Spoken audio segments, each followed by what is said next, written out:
तो hey guys, welcome back to our channel सैमसर geography.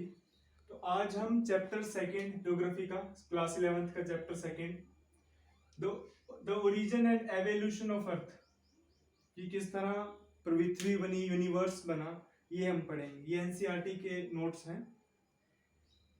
Do you remember the nursery rhyme twinkle twinkle little star? ये सभी ने सुन रखी है। आप सभी ने बचपन में ट्विंकल ट्विंकल लिटिल स्टार सुन रखी है। तो अभी ये twinkle twinkle star twinkle twinkle ही क्यों होते हैं वो समझेंगे हम इस चैप्टर में। सेरेनाइट have always attract since the childhood. बचपन से आपके दिमाग में क्वेश्चन होंगे कुछ, जब आपने ये ट्विंकल ट्विंकल लिटिल स्टार सुनी होगी तो ये क्वेश्चन आपके माइंड में आए होंगे। How many stars are there in the sky? कि आसमान में कितने तारे हैं। फिर how they came into existence, वो कैसे बने। Can one reach the end of the sky, क्या कोई आसमान के अंत तक पहुंच सकता है। Maybe many more such question are still in your mind. अभी तक ऐसे कई क्वेश्चन आपके दिमाग में होंगे कि तारे कैसे बने, कितने तारे हैं। कई लोग तो गिनने बैठ जाएंगे कितने तारे हैं, और अपने घर में पूछते होंगे पेरेंट्स से कि कितने तारे हैं। इस चैप्टर में आपको क्लियरेंस मिलेगी कि यूनिवर्स क्या है, यूनिवर्स बना कैसे, अर्थ कैसे बने, हमारी सोलर सिस्टम कैसे बना, सोलर सिस्टम में हमारे प्लैनेट्स कैसे बने, सब डिटेल में डिस्कस करेंगे हम। In this chapter you will learn how the twinkling little star word form, कि किस तरह ट्विंकलिंग लिटिल स्टार बने, ये ट्विंकल स्टार बने कैसे, चमकते तारे बने कैसे, ये हम इस चैप्टर में समझेंगे आपके। इस चैप्टर में हम एज अ टेलीस्कोप काम करेंगे। टेलीस्कोप जैसे हमने देखा ना, टेलीस्कोप से हम दूर का चीज देखते हैं, लेकिन हम टेलीस्कोप को उधर से इधर का देखेंगे।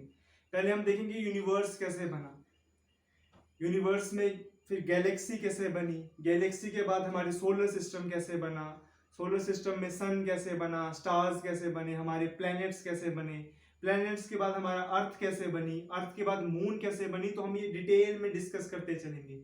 यही काम है ज्योग्राफी में हम जब डिस्कस करते हैं, हमारा ओरिजिन एंड एवोल्यूशन ऑफ अर्थ।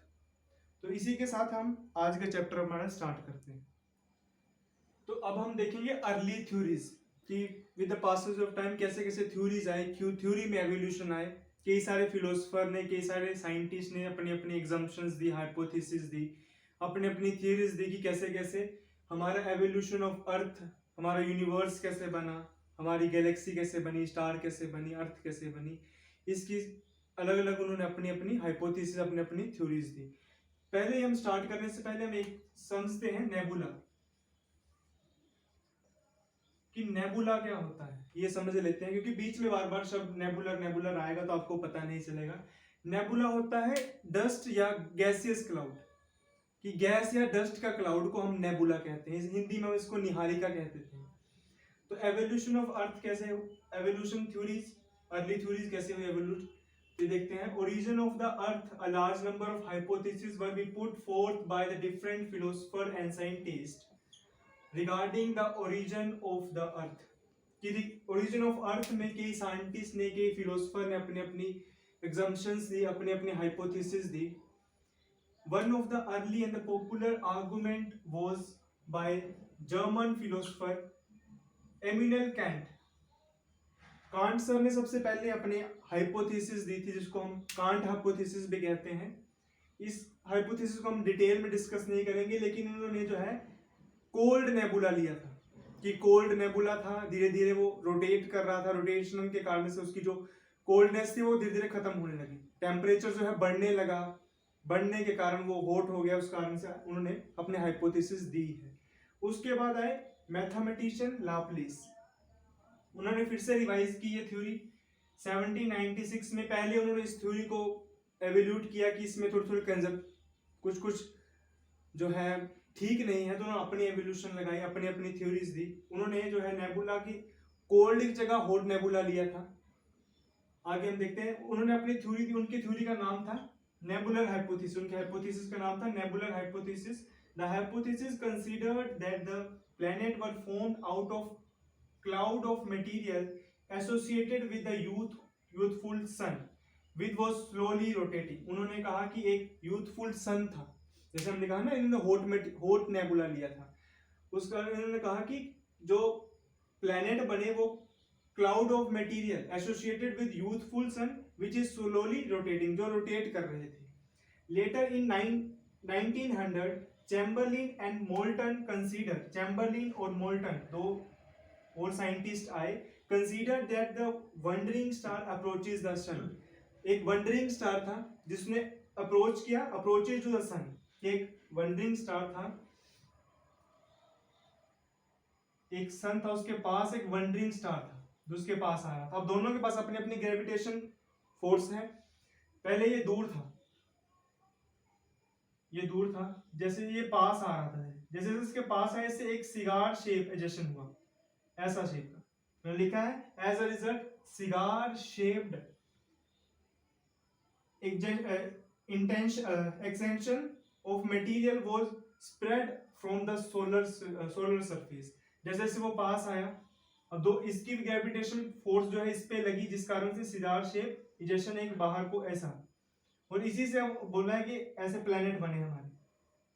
तो ये इन्होंने एक चैम्बरलिन और मोल्टन ने एक hypothesis the.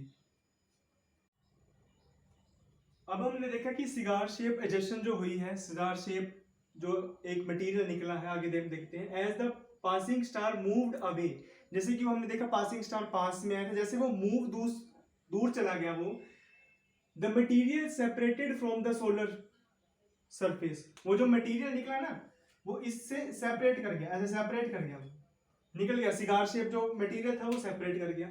Surface continue to revolve around the sun, वो जो ये जो सिगार शेप एजेशन था वो सन के अराउंड रिवॉल्व करना स्टार्ट कर दिया उसने, ठीक है।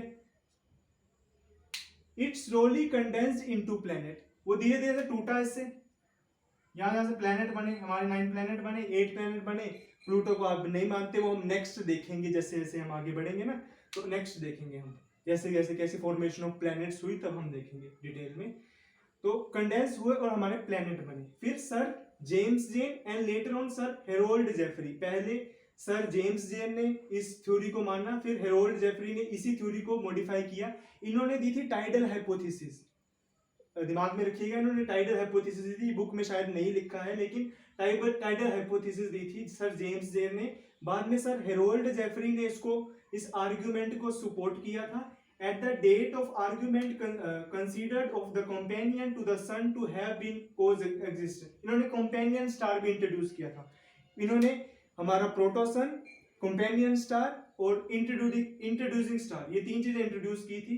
These arguments are called binary theories, इन थ्योरीज को हम बाइनरी थ्योरीज कहते थे, इन हाइपोथेसिस को हम बाइनरी थ्योरीज कहते हैं। In 1950s, Otto's completed in Russia and Karl Wilczek in Germany somewhat revised the nebular hypothesis through the different in detail. फिर जो है 1950 में इन दोनों साइंटिस्ट ने जो है, साइंटिस्ट कहेंगे हम, साइंटिस्ट ने जो है फिर से नेबुलर हाइपोथेसिस रिवाइज की और एक नई डिटेल्स जो है वो दी। वो बुक्स में नहीं दी है, आपके एनसीईआरटी में इतना डिटेल में नहीं दिया है, आप इतना ही रिवाइज करके चलिए, that is enough for your exams and 11th class. अब हम देखते हैं जो साइंटिस्ट ने नेबुलर थ्योरी जो है फिर से डिटेल में डिस्कस की थी, फिर से उसको रिवाइव किया था, अब हम वो फिर से देखते हैं। They considered that the sun was surrounded by solar nebula, उन्होंने देखा कि जो सन है वो सोलर नेबुला से है सराउंडेड है, containing mostly the hydrogen and helium, hydrogen और हीलियम जो है गैस उसमें है, along with what way they term as a dust, as a form of dust है जो नेबुला, हमने पहले डिस्कस किया कि नेबुला क्या होता है, तो as the term as dust, तो dust के जैसे वो बना हुआ है। the friction and collision of particle, friction and collision of particle lead to the formation of disc shaped cloud, क्या आपको देखते हैं जैसे फ्रिक्शन होती है, हीट प्रोड्यूस होती है वहां पे, तो जैसे कोलिजन हुई वहां पे फ्रिक्शन प्रोड्यूस हुई, जिस कारण से जो पार्टिकल है उसने डिस्क शेप ले ली, जो क्लाउड था उसने डिस्क शेप ले ली। जैसे आपको पता है कि हमारा जो सोलर सिस्टम है वो इस तरह का है, इस तरह का है ना, तो ऐसे डिस्क लाइक शेप ले ली उसने। The planet was formed through the process of accretion, तो एक्रेशन के प्रोसेस जो है हमारे जो 9 प्लैनेट है वो फॉर्म हुए, अभी 8 प्लैनेट है फिलहाल, तो ऐसे हमारे प्लैनेट और एस्ट्रॉइड बेल्ट, कूपर बेल्ट इसी तरह से हमारी फॉर्म हुई। अब हम मॉडर्न थियरीज देखेंगे कि क्या क्या मॉडर्न, अभी हमने अर्ली देखी, अभी हम मॉडर्न थियरीज देखेंगे कैसे कैसे एवोल्यूशन हुई यूनिवर्स की, हमारी गैलेक्सी की, हमारे अर्थ की। The most popular argument regarding the origin of universe is big bang theory. जो मॉडर्न आप सबसे पॉपुलर थ्योरी है ना जो आज के समय में, वो है बिग बैंग थ्योरी। इससे बेस्ट एक्सप्लेनेशन अभी तक तो किसी ने नहीं दी है, आने वाले समय में हो जाए, ये भी चेंज हो जाए, इसे भी हम अर्ली थ्योरी में पढ़ेंगे, फिर जो मॉडर्न आ जाएगी उसे मॉडर्न में पढ़ेंगे।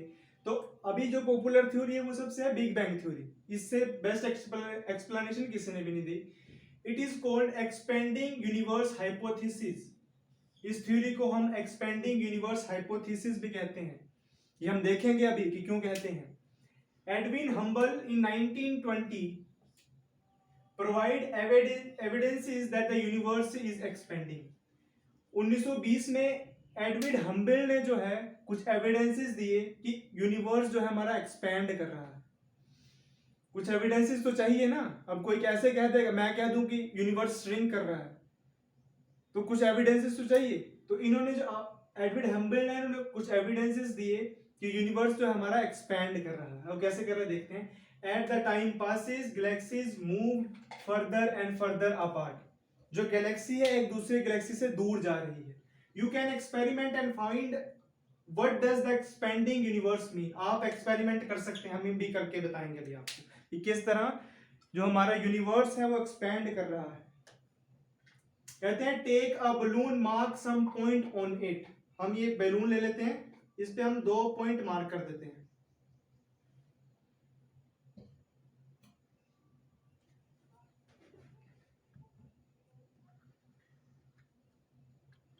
Take a balloon and mark some point on it to represent galaxy है। ये हमने 2 गैलेक्सी यहां पे रिप्रेजेंट कर दी हैं। Now if you start inflating the balloon, the point mark on the balloon will appear to be moved away from each other as a balloon expand. अब जैसे हम इसको फुलाना स्टार्ट करेंगे,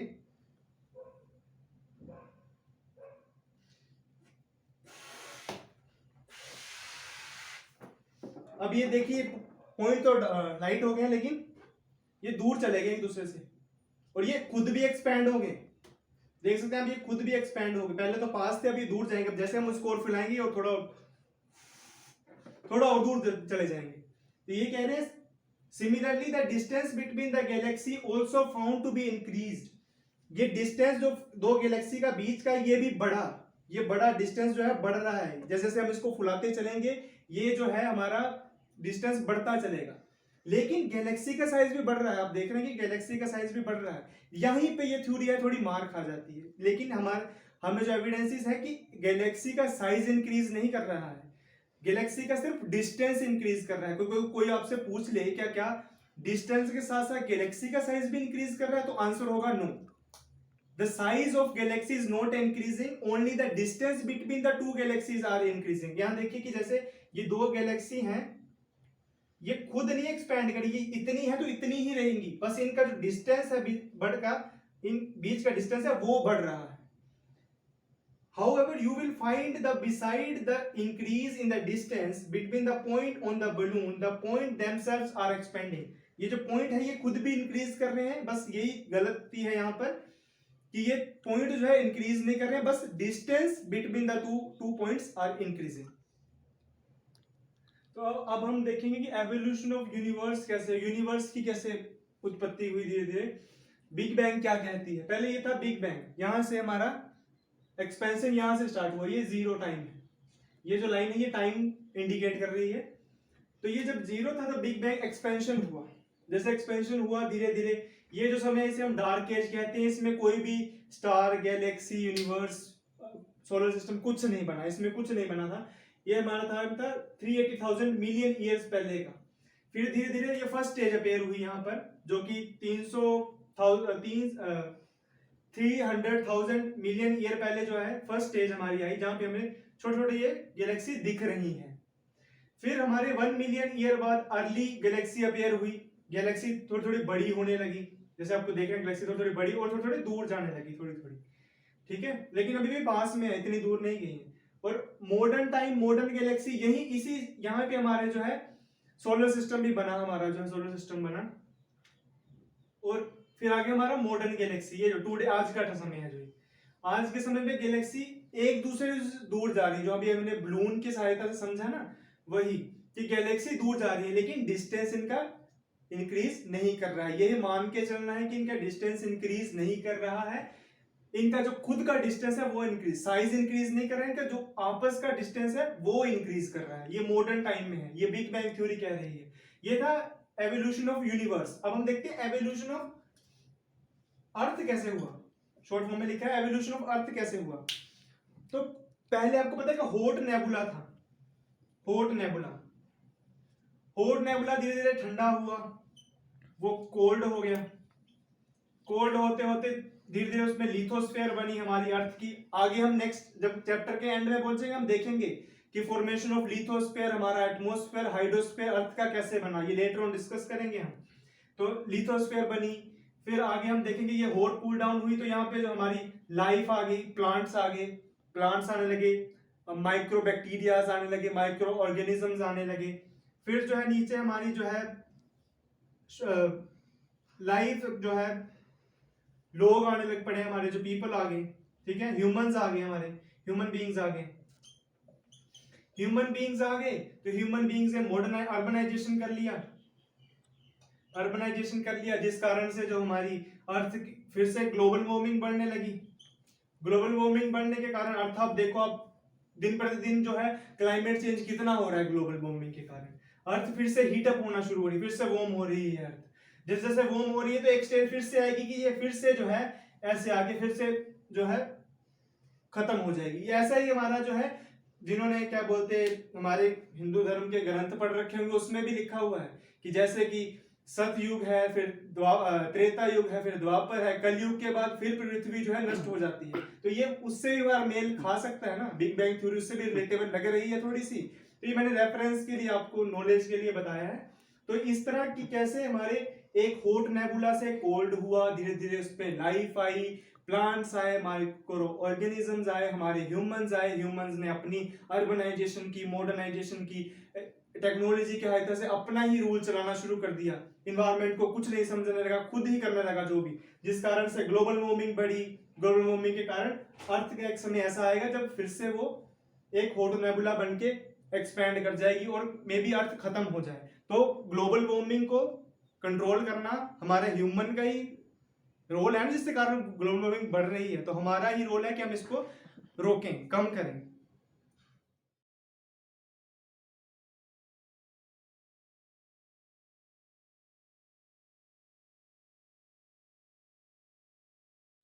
तो अब हम कुछ स्टेजेस देखते हैं किस तरह डेवलपमेंट हुई, जो बिग बैंग थ्योरी ने बताई है किस तरह डेवलपमेंट हुई यूनिवर्स में। The big bang theory consider the following stages in the development of universe, किस तरह यूनिवर्स जो है डेवलप किया according to big bang theory. In the beginning, all matter forming the universe existing in the one place in the form of teeny ball. कि जब शुरुआत हुई तो जब यूनिवर्स जो है वो एक सिंगुलर एटम में था, एक सिंगुलर एटम जिसको हमने टीनी बॉल कह दिया है।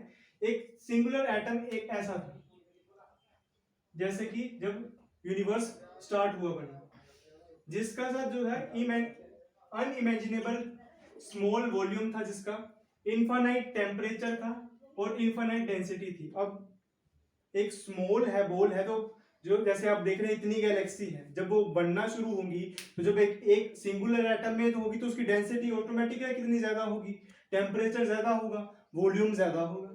फिर at the time, at the big bang the tiny ball explode violently, बहुत ही वॉयलेंटली जो एक्सप्लोड कर गई, जो बॉल है एकदम एक्सप्लोड कर गई। This leads to a huge expansion, एक huge expansion हुआ वहां पर।